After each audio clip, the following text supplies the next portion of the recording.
स्वामी रामानंद तीर्थ यांची ओळख मराठवाड्याचे मुक्तिदाते अशी आहे. पण ते केवळ मराठवाड्याचेच नव्हे तर ते पूर्ण हैदराबाद संस्थानचे मुक्तिदाते होते. त्यांनी हैदराबाद संस्थान केवळ निजामाच्या जाचातून मुक्त केले नाही तर नव्या राज्याची दिशा कशी असावी हे देखील त्यांनी दाखवून दिलं होतं. त्यांनी अनेक नेते घडवले. गोविंदभाई श्रॉफ, बाबासाहेब परांजपे, आकरू वाघमारे, अनंत भालेराव, दिगंबरराव बिंदू या नेत्यांचं नेतृत्व त्यांनी केलं होतं. इतकंच नव्हे तर भारताचे माजी पंतप्रधान पी.व्ही. नरसिंहराव हे देखील त्यांचे शिष्य होते. नरहर कुरुंदकरांना देखील त्यांनीच पीपल्स कॉलेजमध्ये प्राध्यापक म्हणून नियुक्त केलं होतं. स्वामीजी हे उत्तम नेते होते यात शंकाच नाही. पण त्याचबरोबर त्यांनी नवं नेतृत्व समोर यावं म्हणून देखील काम केलं. 15 ऑगस्ट 1947ला जेव्हा भारत स्वतंत्र झाला त्याच दिवशी त्यांना अटक झाली होती. पूर्ण देश स्वातंत्र्याचा उत्सव साजरा करत होता. पण भारताचा अंदाजे 2.25 लाख स्क्वेअर किमी भाग अद्याप पारतंत्र्यातच होता. इतकंच नाही तर इंग्रजांनाही लाजविल अशा जुलमाखाली होता.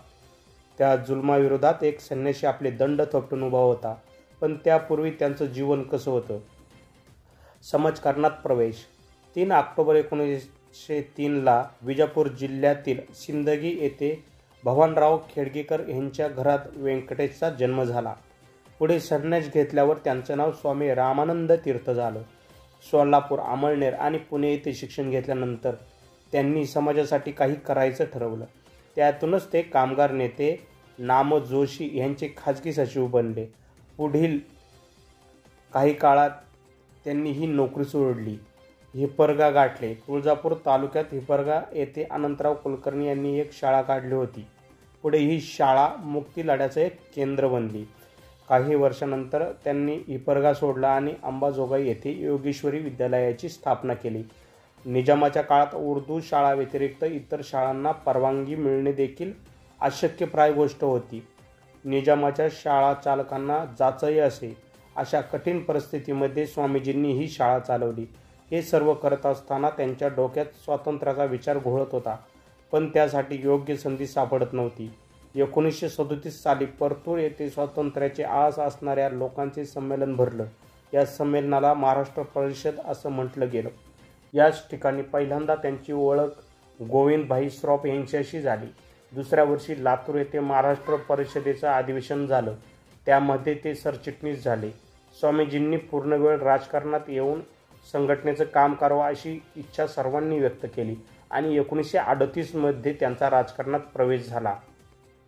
देशात काँग्रेसची स्थापना होऊन 50 वर्ष उलटली होती. पण हैदराबाद संस्थानमध्ये काँग्रेसला परवानगी नव्हती. स्टेट काँग्रेसची स्थापना झाली असं घोषित करून सत्याग्रह करू अशी योजना स्वामीजी आणि त्यांच्या सहकाऱ्यांनी केली होती. त्यानुसार स्टेट काँग्रेसची स्थापना झाल्याचं घोषित करण्यात आलं. वेगवेगळ्या तुकड्यांमध्ये नेत्यांनी सत्याग्रह केला. एका तुकडीत स्वामीजी देखील होते. या सत्याग्रहानंतर त्यांना अटक झाली आणि त्यांची रवानगी चंचलगुड्डा तुरुंगात करण्यात आली. 1939 मध्ये स्वामीजींना सोडण्यात आलं. ते गांधीजींना भेटण्यासाठी सेवाग्रामला गेले. गांधीजींना भेटल्यावर त्यांनी सांगितले, अनेक राजकीय कार्यकर्ते तुरुंगात आहेत. त्यांच्या सुटकेसाठी उपोषणाची परवानगी मला द्यावी. आत्मक्लेशाचा मार्ग राजकारणासाठी वापरायचा नसतो असं गांधीजी म्हणत. त्यामुळे गांधीजींनी उपोषणाची परवानगी नाकारली.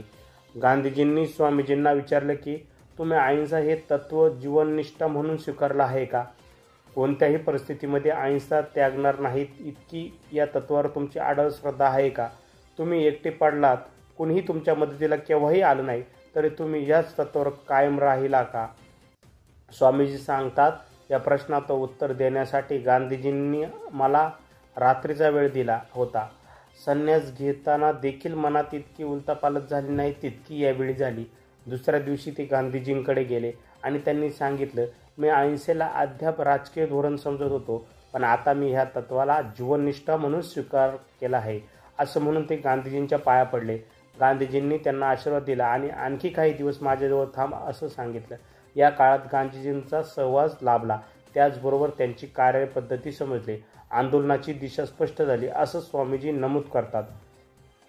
दरम्यान निजामाच्या पाठिंब्याने तयार झालेल्या इत्तेहाद संघटनेची मूळ घट्ट रोवायला सुरुवात झाली. आनंद भालेरावांनी इत्तेहादचा उल्लेख जालिम विषवल्ली असा केला आहे. रजाकारांचे अत्याचार वाढत गेले. तसाच त्यांचा प्रतिकार करण्यासाठी गोविंदभाई आणि बाबासाहेब परांजपे यांच्या नेतृत्वात तरुणांचे गट तयार करण्यात आले. हे तरुणांचे गट गावात गस्त घालत, संरक्षण देत, रजकाविरोधात लढत. रजकांविरोधात पोलीस चकार शब्द काढत नसत. त्यांच्या डोळ्यात देखत हे अत्याचार चालत. त्यामुळे लोकांना ह्या तरुणांचाच आधार होता. हैदराबादच्या लढ्याचं स्वरूप पाहता महात्मा गांधींनी स्वातंत्र्य सैनिकांना संरक्षणासाठी शस्त्र बाळगण्याची परवानगी दिली होती. क्रांतिकारकांना शस्त्र पुरवणं, त्यांना शस्त्र चालवण्याचं प्रशिक्षण देणं ही सर्व कामे बाबासाहेब परांजपे यांच्याकडे होते. बाबासाहेब परांजपे बॉम्ब बनवत असत. बॉम्ब बनवण्याचं प्रशिक्षण देखील त्यांनी इतर तरुणांना दिलं होतं. निजामाच्या डावपेचांना संघटना बांधणीतून प्रत्युत्तर. निजामाविरोधात लढण्यासाठी संघटना उभारली आणि पूर्ण संस्थानात तिची पाळंमुळं रुजवली. 1942ला चले जाव आंदोलन सुरू झालं. ह्या आंदोलनामुळे जसा संपूर्ण देश ढवळून निघाला, त्याचप्रमाणे हैदराबाद संस्थान देखील पेटून उठलं. अनेक मोठ्या नेत्यांची धरपकड सुरू झाली. स्वामीजींना पुन्हा अटक झाली आणि त्यांना 1943ला सोडण्यात आलं. सुटकेनंतर लोकसंग्रहाचं काम ते अधिक जोमानं करू लागले. मराठवाडा, तेलंगणा, आंध्र आणि कर्नाटकमध्ये त्यांनी प्रांतिक परिषदांच्या माध्यमातून संघटना बांधण्याचं काम केलं होतं. स्वामीजींना मराठी, तेलुगू, कन्नड, उर्दू आणि इंग्रजी ह्या 5 भाषा येत. त्यामुळे त्या प्रांतातील व्यक्तीला ते आपल्या पैकीच वाटत. उर्दू आणि इंग्रजीवर प्रभुत्व असण्याचा त्यांना फायदा वाटाघाटावेळी झाला. स्वामीजी अतिशय नम्रपणे, मुत्सद्देपणे आणि ठामपणे आपली भूमिका मांडू शकत, असं आनंद भालेराव यांनी स्वामी रामानंद तीर्थ चरित्रात म्हटलं आहे. ज्या निजामाविरोधात ते राजकारण करत होते, तो देखील काही साधासुद्धा नव्हता. आपली सत्ता टिकवण्यासाठी वाटेल त्या स्तराला तो जाऊ शकत होता. रजाकारांच्या संघटनेला खतपाणी देण्याचं काम निजामानं केलं. या संघटनेचा प्रमुख कासिम रिझवी होता. इंग्रजांच्या समाधानासाठी निजामाने मंत्रिमंडळ तयार केलं होतं, पण कोणालाच कोणत्याही विभागाची पूर्ण माहिती होऊ नये म्हणून तो मंत्र्यांचे विभाग सतत बदलत असे. स्वतःच्याच पंतप्रधानाविरोधात कट कारस्थान करत असे. निजामाला आधी सार्वभौम राज्य हवं होतं. ते जमलं नाही तर पाकिस्तानमध्ये त्याला जायचं होतं आणि ते जमलं नाही म्हणून तो भारत सरकारसमोर झुकला. पण शेवटपर्यंत त्याचा सत्तेचा मोह सुटला नाही. निजामाच्या मनात असुरक्षिततेची भावना होती. त्यातूनच त्याने स्टेट काँग्रेसवरही बंदी उठवली नव्हती. पण स्वामीजी आणि सहकाऱ्यांच्या मुत्सद्देगिरीसमोर त्याला हात टेकावे लागले आणि जुलै 1916 म्हणजे 8 वर्षानंतर बंदी उठली. स्वातंत्र्यदिनी तुरुंगवास. जसं जसं भारताचं स्वातंत्र्य जवळ येऊ लागलं तसं निजामाचे डावपेच आणखीन तीव्र झाले. देशातले बहुतेक संस्थानिक भारतात सामील झाले होते. या संस्थानिकांचं एक मंडळ होतं. त्या मंडळाला नरेंद्र मंडळ म्हणत. निजाम स्वतःला त्यापैकी एक मानत नसे.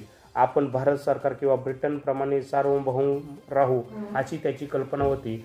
माउंटबॅटनने सांगितलं होतं की स्वातंत्र्य मिळाल्यानंतर भारत किंवा पाकिस्तानमध्ये संस्थानिक राहू शकतील, पण त्यांनी आपल्या भौगोलिक परिस्थितीचा विचार करावा.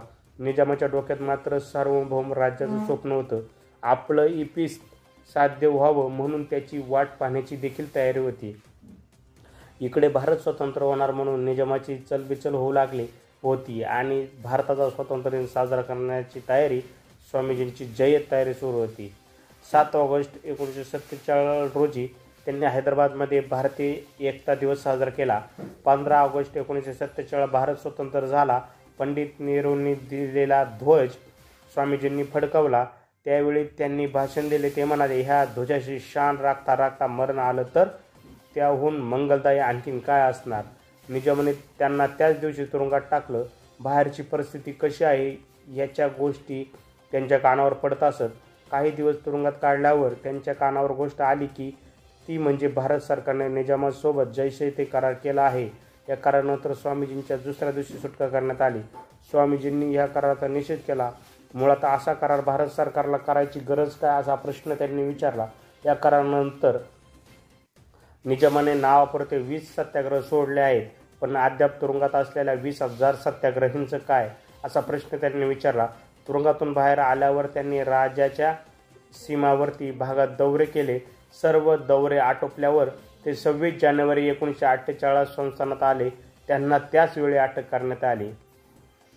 रजाकाराच्या अत्याचारांना सीमा उलटली नव्हती. शेवटी भारत सरकारनं पोलीस ॲक्शन घेण्याचं ठरवलं.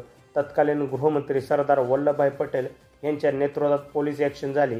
13 सप्टेंबर रोजी भारतीय सैन्य संस्थानात आलं आणि 17 सप्टेंबर रोजी निजामाच्या सैन्यात रजाकारांनी त्यांच्यासमोर नांगी टाकली. 17 सप्टेंबर 1948 रोजी हैदराबाद संस्थान मुक्त झालं.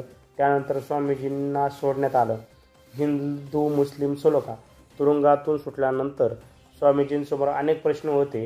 त्यापैकी सर्वात महत्त्वाचा म्हणजे राज्याची घडी नीट बसवणं, हिंदू मुस्लिम दंगे उसळू न देणे, संस्थानातील शेतकऱ्यांचे प्रश्न मार्गी लावणे ही ध्येय त्यांच्यासमोर होती. त्यासाठी ते प्रयत्नरत राहिले. निजाम हा मुस्लिम होता. त्याची सेना आणि रजाकार हे देखील मुस्लिम होते. पण स्वातंत्र्यानंतर दंगली उसळू नये याची पूर्ण खबरदारी स्वामीजींनी घेतली होती. ते आपल्या आठवणींच्या पुस्तकात म्हणतात, परिस्थितीवश इथल्या मुस्लिम बांधवांना आमच्याबरोबरच निजामाविरोधात लढता आलं नसेल, पण संस्थानातले बहुसंख्य मुस्लिम हे आमच्या विचारसरणीला अनुकूल होते. स्वामीजींच्या ह्या विचारांचा प्रभाव बहुसंख्य नेत्यांवर असल्यामुळे संस्थानात हिंदू मुस्लिम सलोखा निर्माण झाला. राजकीय निवृत्ती. स्वतंत्र भारतात स्वामीजींनी 2दा निवडणूक लढवली. एकदा ते गुलबर्गा आणि एकदा औरंगाबाद येथून लोकसभेवर निवडून गेले. दुसरी टर्म पूर्ण झाल्यावर ते पंडित नेहरूंपाशी गेले आणि राजकारणातून निवृत्त होण्याची इच्छा जाहीर केली. नेहरूंनी त्यांना थांबवण्याचा प्रयत्न केला, पण ते थांबले नाहीत. संयुक्त महाराष्ट्र आंदोलन आणि भूदान चळवळ. राज्याची भाषावर पुनर्रचना व्हावी असं स्वामीजींना वाटे. हैदराबाद स्वतंत्र झाल्यानंतर मराठवाडा महाराष्ट्रात यावा म्हणून संयुक्त महाराष्ट्राच्या लढ्यात ते उतरले. स्वामीजींनी सरंजामशाहीच्या विरोधात होते, पण समाविरोधात सशस्त्र उठाव नको असे त्यांना वाटे. तेलंगणा आणि आंध्रमधील शेतकऱ्यांनी शस्त्रे खाली टाकावी म्हणून त्यांनी ह्या भागाचे दौरे केले. पुढे आचार्य विनोबा भावे यांनी सुरू केलेल्या भूदान चळवळीत ते सहभागी झाले. वय वाढू लागले होते. प्रवासाचा ताण असह्य होऊ लागला. त्यामुळे त्यांनी स्वतःला शैक्षणिक कार्याला वाहून घेतलं. 1971 ते आजारी पडले. त्यानंतर त्यांच्या प्रकृतीमध्ये सुधारणा झालीच नाही. त्यांना अंबाजोगाई येथून हलवण्यात आलं आणि हैदराबाद येथे त्यांच्यावर उपचार सुरू करण्यात आले, पण त्यांच्या प्रकृतीत सुधारणा झाली नाही. 22 जानेवारी 1972 त्यांचं निधन झालं. स्वामीजींचा वारसा. जेव्हा स्वामीजींना पहिल्यांदा अटक झाली होती तेव्हा सरकार दरबारी चॅप्टर केसमध्ये त्यांची नोंद फकीर अशी करण्यात आली होती. पण याच फकीराने जगातल्या सर्वात श्रीमंत व्यक्तीपैकी एक असलेल्या निजामाचं गर्वहरण केलं. जेव्हा स्वामीजी या जगातून निघून गेले तेव्हा त्यांच्या नावावर कुठलीही संपत्ती किंवा वस्तू नव्हती, पण त्यांनी घडवलेल्या नेत्यांनी या देशाला दिशा देण्याचं काम सुरू ठेवलं. हाच त्यांचा सर्वात बहुमोल वारसा.